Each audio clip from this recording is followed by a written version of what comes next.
कर्म तथा ज्ञान का अंतर, परमात्म तत्व का निरूपण, आध्यात्म ज्ञान और उसके साधनों का वर्णन। ब्रह्म पुराण। मुनि बोले, महर्षि, यदि वेद की ऐसी आज्ञा है कि कर्म करो तथा यह भी आदेश है कि कर्म का त्याग करो, तो यह बताइए कि मनुष्य ज्ञान के द्वारा कर्म त्याग दे अथवा किस गति को प्राप्त होते हैं?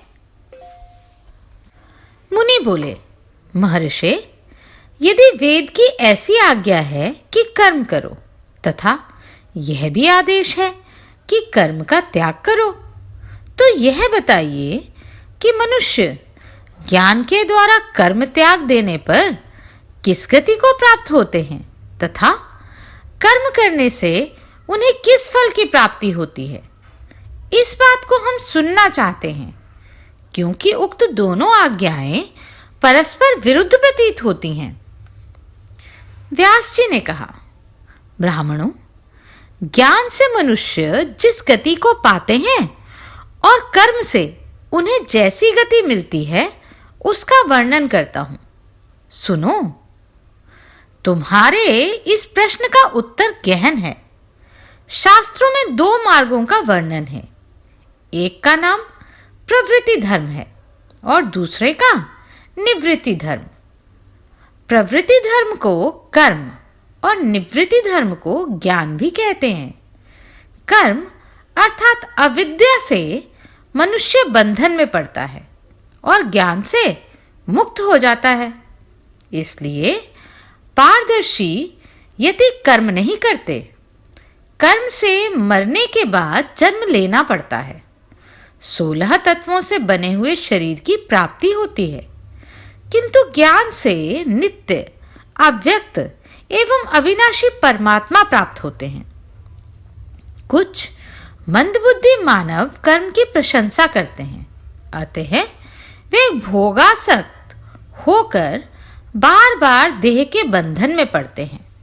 परंतु जो धर्म के तत्व को भली भांति समझते हैं तथा जिन्हें उत्तम बुद्धि प्राप्त है, वे कर्म की उसी तरह प्रशंसा नहीं करते जैसे नदी का पानी पीने वाला मनुष्य कुएं का आदर नहीं करता।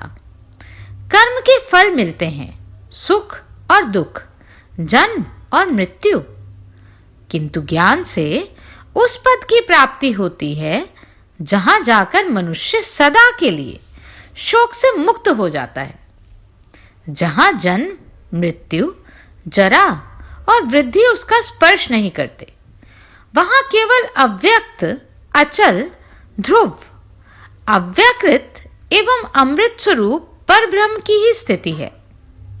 उस स्थिति में पहुंचते हुए मनुष्यों को शीत, उष्ण आदि द्वंद्व बाधा नहीं पहुंचाते। मानसिक विकार और क्रिया द्वारा भी उन्हें कष्ट नहीं होता। वे समत्व भाव से युक्त, सबके प्रति मैत्री रखने वाले और संपूर्ण प्राणियों के हित में रहने वाले होते हैं। ब्राह्मणों, देह, इंद्रिय और मन आदि जो प्रकृति के विकार हैं, वे क्षेत्रज्ञ के ही आधार पर स्थित हैं। वे जड़ होने के कारण क्षेत्रज्ञ को नहीं जानते, किंतु क्षेत्रज्ञ उन सबको जानता है। जैसे चतुर सारथी अपने वश में किए बलवान एवं उत्तम घोड़ों से अच्छी तरह काम लेता है, उसी प्रकार क्षेत्रज्ञ भी अपने अधीन किए हुए मन और इंद्रियों द्वारा संपूर्ण कार्य सिद्ध करता है। इंद्रियों की अपेक्षा उनके विषय अर्थात शब्दादि तन्मात्रा पर सूक्ष्म और श्रेष्ठ है। विषयों से मन पर है, मन से बुद्धि पर है, बुद्धि से महत्व पर है, महत्व से अव्यक्त अर्थात मूल प्रकृति पर है और अव्यक्त से अविनाशी परमात्मा पर है। अविनाशी परमात्मा से पर कुछ भी नहीं है, वही परता की सीमा है तथा वही परम गति है। इस प्रकार संपूर्ण प्राणियों के भीतर छिपा हुआ यह परमात्मा सबके जानने में नहीं आता। उसे तो सूक्ष्मदर्शी ज्ञानी महात्मा ही अपनी सूक्ष्म एवं श्रेष्ठ बुद्धि से देख पाते हैं। मन सहित इंद्रियों को तथा इंद्रियों के साथ उनके विषयों को भी बुद्धि के द्वारा आत्मा में लीन करके नाना प्रकार के दृश्यों का चिंतन न करें।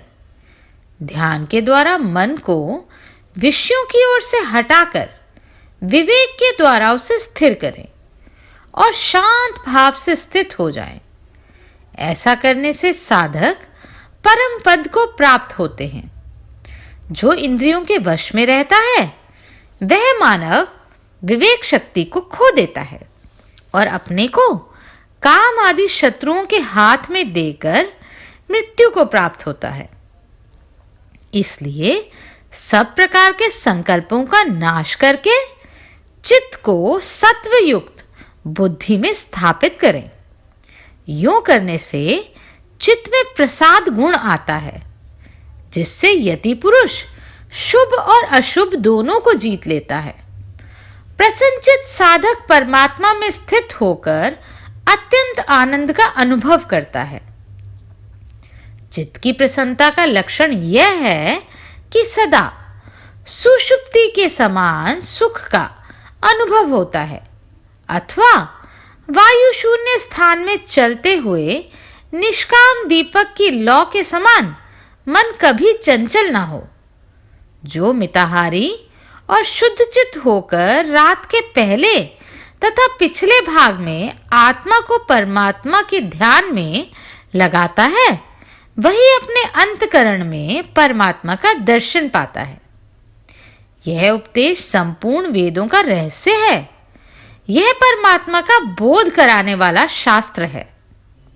धर्म और सत्य के संपूर्ण उपाख्यानों में जो सार वस्तु है, उसका 10,000 वर्षों तक मंथन करके यह अमृतमय उपदेश निकाला गया है। जैसे दही से मक्खन निकलता और काष्ठ से अग्नि प्रकट होती है, उसी प्रकार मोक्ष के लिए विद्वानों का ज्ञान यहाँ प्रकट किया गया है। इस शास्त्र का उपदेश स्नातकों को देना चाहिए। जिसका मन शांत नहीं है, इंद्रियां वश में नहीं है तथा जो तपस्वी नहीं है, उसे इस ज्ञान का उपदेश नहीं करना चाहिए।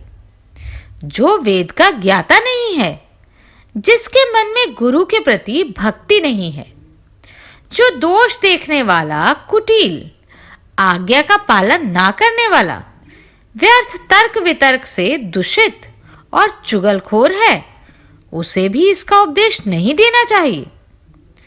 जो प्रशंसनीय, शांत, तपस्वी तथा सेवा परायण शिष्य अथवा पुत्र हो, उसी को इस गूढ़ धर्म का उपदेश देना उचित है, दूसरे किसी को नहीं। यदि कोई रत्नों से भरी हुई संपूर्ण पृथ्वी लेने लगे, तो भी तत्वेता पुरुष उसकी उपेक्षा इस ज्ञान को ही श्रेष्ठ माने।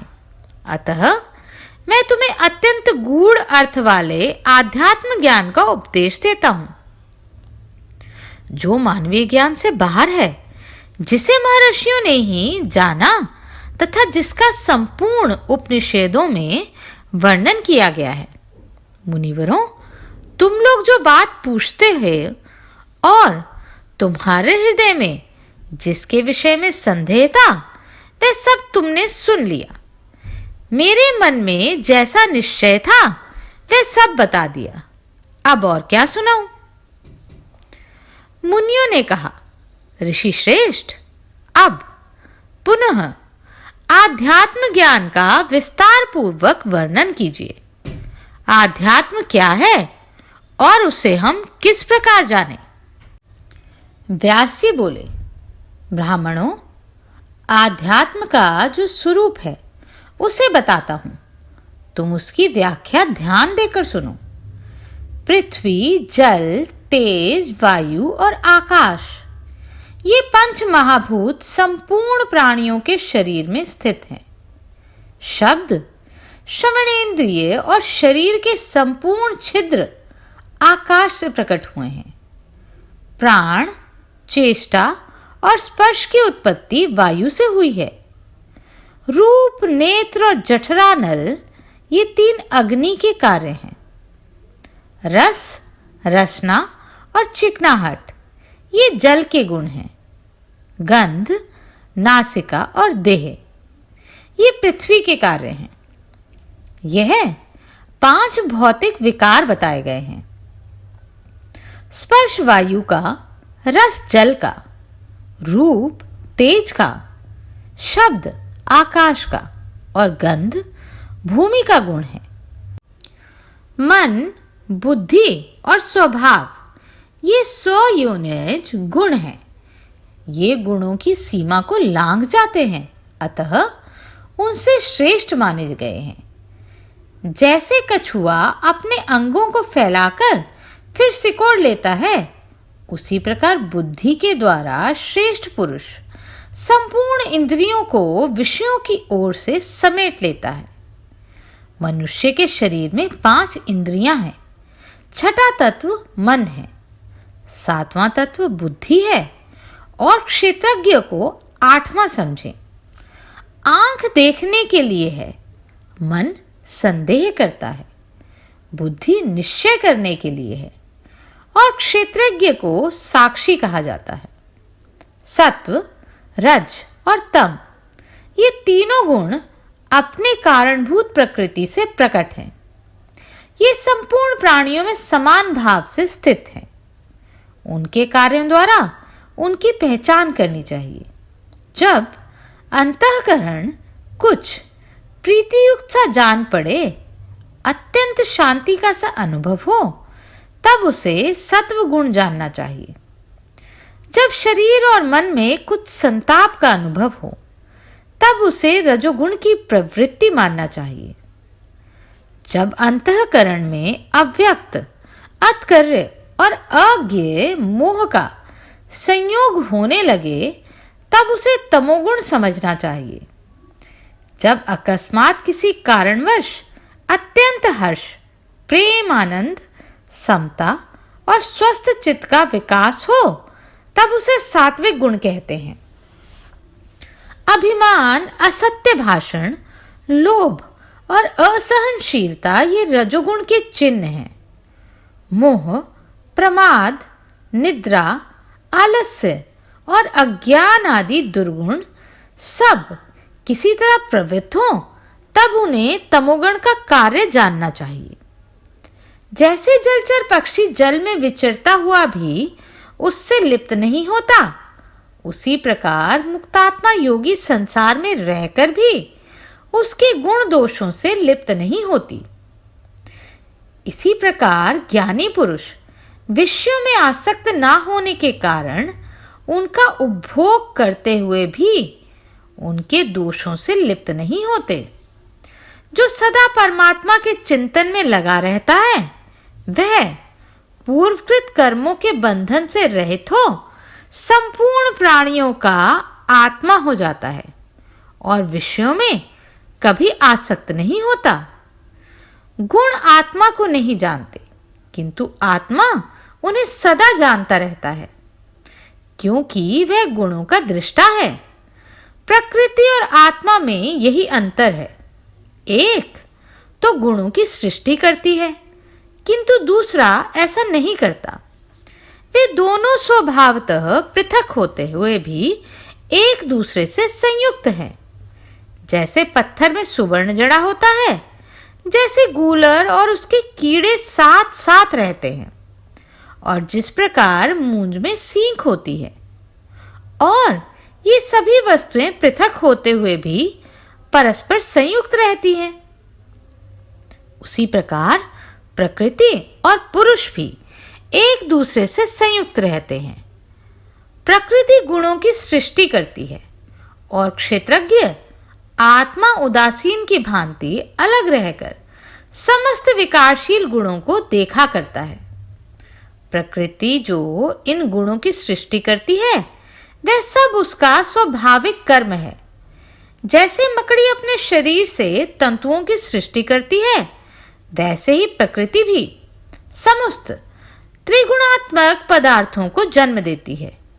किन्हीं का मत है कि तत्व ज्ञान से जब गुणों का नाश कर दिया जाता है तब वे फिर उत्पन्न नहीं होते, उनका सर्वथा बाध हो जाता है, क्योंकि फिर उनका कोई चिन्ह नहीं उपलब्ध होता। इस प्रकार वे भ्रम या अविद्या के निवारण को ही मुक्ति मानते हैं। दूसरों के मत में त्रिविध दुखों की आत्यांतिक निवृत्ति ही मोक्ष है। इन दोनों मतों पर अपनी बुद्धि के अनुसार विचार करके सिद्धांत का निश्चय करें। आत्मा आदि और अंत से रहित है, उसे जानकर मनुष्य हर्ष और क्रोध को त्याग दे और मात्सर्य रहित होकर विचरण करे। जैसे तैरने की कला ना जानने वाला मनुष्य यदि भरी हुई नदी में कूद पड़ते हैं तो वे डूब जाते हैं, किंतु जो तैरना जानते हैं वे कष्ट में नहीं पड़ते। वे तो जल में भी स्थल की ही भांति विचरते हैं। उसी प्रकार ज्ञान स्वरूप आत्मा को प्राप्त हुआ तत्ववेता पुरुष संसार सागर से पार हो जाता है। जो संपूर्ण प्राणियों के आवागमन को जानकर सबके प्रति समभाव रखते हुए बर्ताव करता है, वह उत्तम शांति को प्राप्त होता है। ब्राह्मणों में इस ज्ञान को प्राप्त करने की सहज शक्ति होती है। मन और इंद्रियों का संयम तथा आत्मा का ज्ञान ये मोक्ष प्राप्ति के लिए पर्याप्त साधन है। तत्व का ज्ञान प्राप्त करके मनुष्य बुद्ध अर्थात ज्ञानी हो जाता है।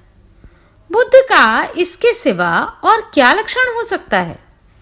बुद्धिमान मनुष्य इस आत्मत्व को जानकर कृतकृत्य हो संसार बंधन से मुक्त हो जाते हैं। अज्ञानी पुरुषों को परलोक में जो महान भय प्राप्त होता है वे ज्ञानी को नहीं होता। ज्ञानी पुरुषों को जो सनातन गति प्राप्त होती है उससे बढ़कर दूसरी कोई गति नहीं। मुनि बोले, भगवन अब आप उस धर्म का वर्णन कीजिए जो सब धर्मों से श्रेष्ठ है तथा जिससे बढ़कर दूसरा कोई धर्म नहीं है। व्यास जी ने कहा, मुनिवरों, मैं ऋषियों के द्वारा प्रशंसित प्राचीन धर्म का जो संपूर्ण धर्मों से श्रेष्ठ है वर्णन करता हूं। तुम एकाग्रचित होकर सुनो। जैसे पिता अपने छोटे बालक को अपनी आज्ञा के अधीन रखता है, उसी प्रकार मनुष्य बुद्धि के बल से अपनी प्रमथनशील इंद्रियों का यत्नपूर्वक संयम करे। मन और इंद्रियों की एकाग्रता ही सबसे बड़ी तपस्या है। उसे ही सब धर्मों की अपेक्षा श्रेष्ठ धर्म जानना चाहिए। पांचों इंद्रियों सहित छठे मन को बुद्धि के द्वारा एकाग्र करके सदा अपने आप में ही संतुष्ट रहें। नाना प्रकार के चिंतनीय विषयों का चिंतन ना करें। जिस समय ये इंद्रियां अपने विषयों से हटकर बुद्धि में स्थित हो जाएं, उसी समय तुम्हें सनातन परमात्मा का दर्शन होगा। धूम रहित अग्नि के समान दैदीप्यमान उस परम महान सर्वात्मा परमेश्वर को मनीषी ब्राह्मण ही देख पाते हैं। जलते हुए ज्ञानमय प्रदीप के द्वारा पुरुष अपने अंतःकरण में ही आत्मा का दर्शन करता है। ब्राह्मणों, तुम लोग भी इसी प्रकार आत्मा का साक्षात्कार करके संसार से विरक्त हो जाओ। जैसे सांप केंचुली छोड़ देता है, वैसे ही तुम भी सब पापों से मुक्त हो जाओगे। इस उत्तम बुद्धि को प्राप्त कर लेने पर तुम्हारे मन में चिंता तथा वेदना नहीं रहेगी। अविद्या एक भयंकर नदी है जिसके सब ओर स्तोत्र हैं। वह लोगों को प्रवाहित करने वाली है। पांचों इंद्रियां इस नदी के भीतर रहने वाले ग्राह हैं। मानसिक संकल्प विकल्प ही इसके तट हैं। यह लोभ मोह रूपी तृण अर्थात सेवार आदि से आच्छादित रहती है। काम और क्रोध रूपी सर्पों से युक्त है। सत्य ही इससे पार करने वाला पुण्य तीर्थ है। इसमें असत्य का तूफान उठा करता है। क्रोध ही इस श्रेष्ठ नदी की कीचड़ है। इसका उद्गम स्थान अव्यक्त है। यह काम क्रोध से व्याप्त तथा वेग से बहने वाली है। अजितेंद्रिय पुरुषों के लिए इसे पार करना अत्यंत कठिन है। यह नदी संसार रूपी समुद्र में मिलती है। अपना जन्म ही इस नदी की उत्पत्ति का कारण है।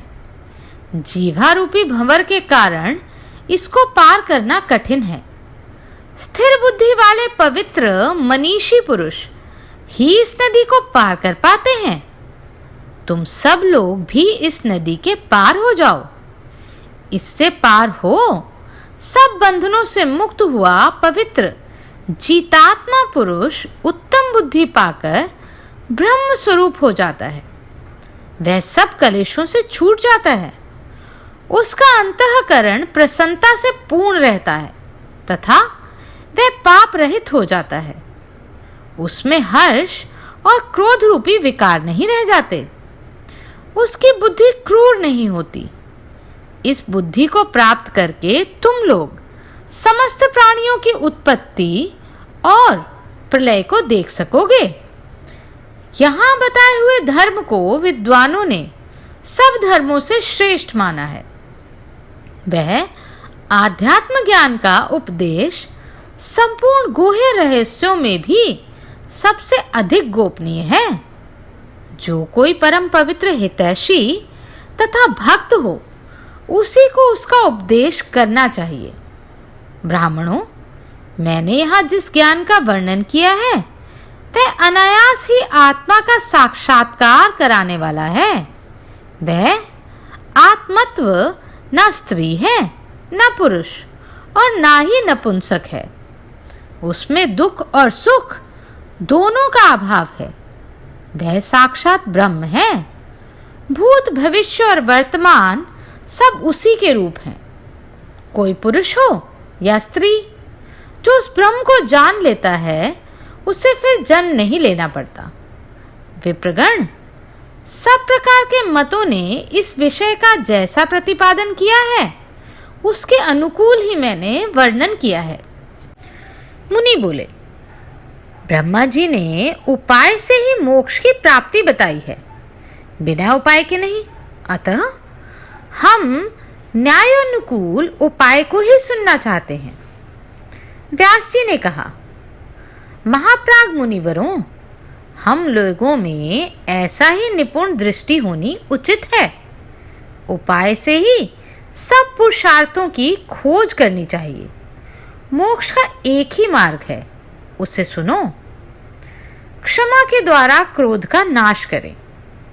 इच्छा, द्वेष और काम को धैर्य से शांत करें। तत्ववेता योगी ज्ञान के अभ्यास से निद्रा तथा भेद बुद्धि का निराकरण करें। हितकर, सुपक्व और स्वस्थ भोजन से वे सब प्रकार के उपद्रवों को मिटाएं। विद्वान पुरुष संतोष से लोभ और मोह का, तात्विक दृष्टि से विषयों की आसक्ति का, दया से अधर्म का, सब में अनित्य बुद्धि के द्वारा स्नेह का तथा योग साधना से क्षुधा का निवारण करें। पूर्ण संतोष से तृष्णा को, उत्थान से आलस्य को, निश्चय से तर्क वितर्क को, मौनावलंबन से बहुत बोलने की प्रवृत्ति को, शूरता से भय को, बुद्धि से मन और वाणी को तथा ज्ञान दृष्टि से बुद्धि को जीते। शांत चित्त हो पवित्र कर्मों का अनुष्ठान करते हुए इस बात को समझें जिससे पाप धुल जाए। ऐसा तेजस्वी, मिताहारी तथा जितेंद्रिय पुरुष काम और क्रोध को अपने वश में करके ब्रह्म में प्रवेश करता है। अविवेक और आसक्ति का अभाव, दीनता का त्याग, अविनय से दूर रहना, चित्त में उद्वेग न आने देना, स्थिरता धारण किए रहना तथा मन, वाणी और शरीर को संयम में रखना, यह सब मोक्ष का प्रसादपूर्ण, निर्मल एवं पवित्र मार्ग है।